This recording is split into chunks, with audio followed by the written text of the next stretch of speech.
I mean, you can blame him for his conduct. You can blame him for going absent without leave. You can blame him for his contributions to the performance of the team this season, so much so he's been excluded from the starting lineup in a lot of games.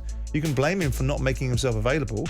So yeah, you can blame him for that. You can say, well, why didn't you behave yourself properly? In the moment of need, where were you? Oh, I know where you were, looking after yourself. He was talking about going back to last summer, wasn't he? Talking about Newcastle suiting him and whatever. I think if you're a young player and come through the ranks at Everton and you've made your name, it's always nice to leave the club on good terms. I'm not sure he has. I mean, I don't know, we've just talked about Sol Campbell. I'm not sure that he'll be greeted the same way back at Everton, as though, you know, look, I'm off, you're in trouble, I'm not staying put, I'm off, it's for the betterment of me. And will he be bothered by that? I've no idea. I don't know the lad, to be fair. It depends on the person, the individual. He'll think that he's got a better club, and I've got to say, I'm up at Newcastle next Saturday for that game, watching that, and the club is certainly on the up, that is for sure. Now, whether it's the right club for him, only time will tell. When he's referring to the fan base, he's referring to the fact that the fan base is incredibly motivated at this moment in time, incredibly enthused. The football club's alive. So he's not. You could look at it and say, if you wanted to have a play on words, he's looking at the toxicity of the Everton fan base against the engagement of the Newcastle. I don't think he means that. I think he just means that this football club is alive. The atmosphere, the environment, the positivity, the dynamism of the football club is all in the right direction. So a lot of people would look at it and say, what a place to go and play. What a place to go and play. The team's playing good football. The manager's being adored by the fans. The ownership model is being appreciated because the previous one they loathed. The fans are absolutely engaged. You're playing in an environment where everything's for you. So you can't really blame him for wanting to go there? No, you can, listen, I mean, you can blame him for his conduct. You can blame him for going absent without leave. You can blame him for his contributions to the performance of the team this season, so much so he's been excluded from the starting lineup in a lot of games. You can blame him for not making himself available. So yeah, you can blame him for that. You can say, well, why didn't you behave yourself properly? In the moment of need, where were you? Oh, I know where you were, looking after yourself. And at the end of the day, that's what people do have to do. Charity does begin at home. You sign a contract, you are obliged to abide by that contract, and that means you perform to the very level best of your abilities whilst playing under that contract, and then you leave at a time that suits everybody. Now, what Anthony Gordon has engineered is probably an opportunity for himself, and solely for himself, and he'll dress it up with the rest of that interview, which is how wonderful he has been to allow that money that's been spent on him to go back to the club, and hopefully they'll reinvest it. Okay, well, maybe if you'd have done your job and been valuable to the club during the last 4 months of this season, they might not find themselves in a relegation zone. But when does it ever work out that a move suits everybody? Absolutely everybody. Very rarely. That's La-La Land, isn't it? Certainly not moves that are engineered with the backdrop of players being able to behave in a certain way. He has not turned up at Everton this season, both on the pitch and off the pitch, in terms of making himself absent without leave. So he's not alone there. Well, that's something that shouldn't be applauded. That's something that shouldn't be rewarded. It's something that should be consequenced. If it was the other way around and the club were marginalising him, you'd soon see this bleeding PFA pop up with their two penneth. Even though it's Everton, if you were Mashiri, would you have said you're not going anywhere? No, because the circumstances are very different at Everton. They can't buy players, and they need to supplement that squad without some incomings. They're under special measures with the Premier League, so they've got to be able to juggle and trade. So with that in mind, you've got a player that maybe just isn't as good as people think he is, and maybe he's landed on and made a big impression. What's so long ago, everyone was raving about Tom Davis 3 years ago. Wow, look what we just found out of our academy. They're not raving about him anymore. And maybe they've got 45 million quid for something that might not end up being worth that. We'll see. We've talked about two instances this morning, Sol Campbell and Gordon now, about movements that maybe leave a bitter taste in the mouth. I think the vast majority of moves suit both clubs. Yeah. I really do. I agree. You know, there's a young lad leaving the West Ham, from the West Ham Academy, Harrison Ashby. Yeah. We spoke about earlier off air.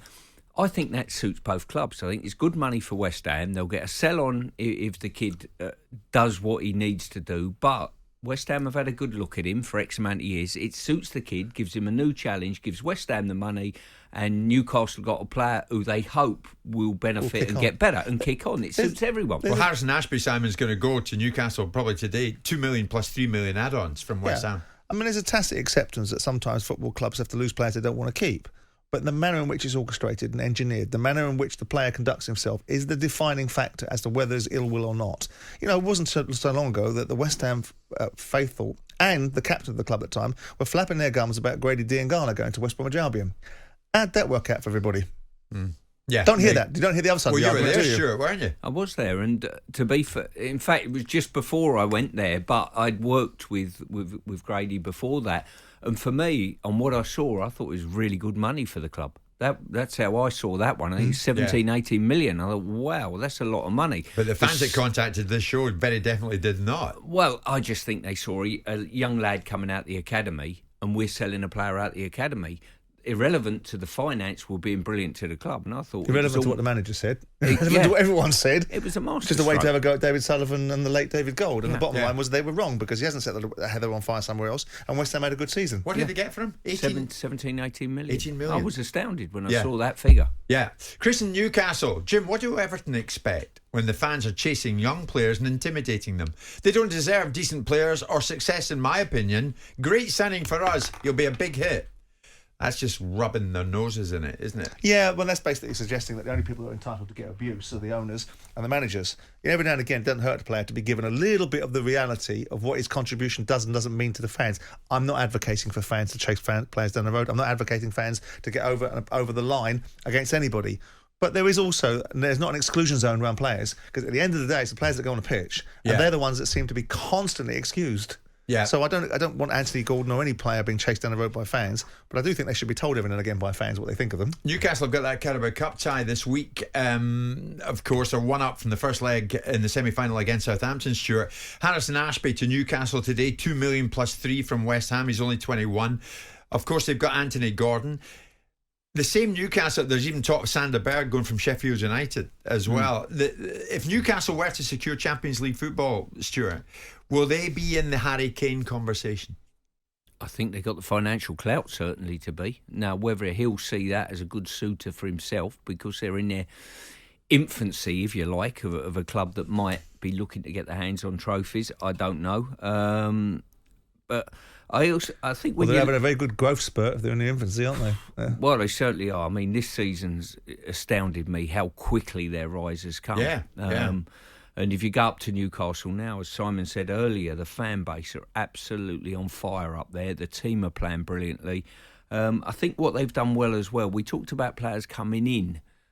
They're talking about John Joe Shelvey leaving the club and Sam Maximin being sort of, the pair of them were sort of, once every 3 games potentially would really get you off on the edge of your seat. Shelvey with his range of passing, Sam Maximin with his ability to go past people, but will probably keep you mid-table. What he's done, Eddie, is he's moved one on now.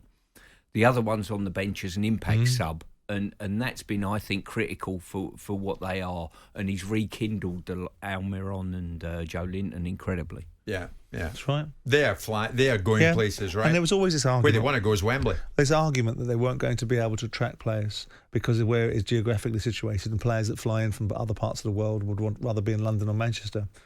I think they might dispel that myth. Yeah. Okay. All right. We're keeping across it. A lot of player movement. Of course, it's that time. It is that time. Coming up to 12 noon. Jim White and Simon Jordan. Monday to Friday mornings from 10 on AM, on DAB, via the talkSPORT app and on your smart speaker. talkSPORT.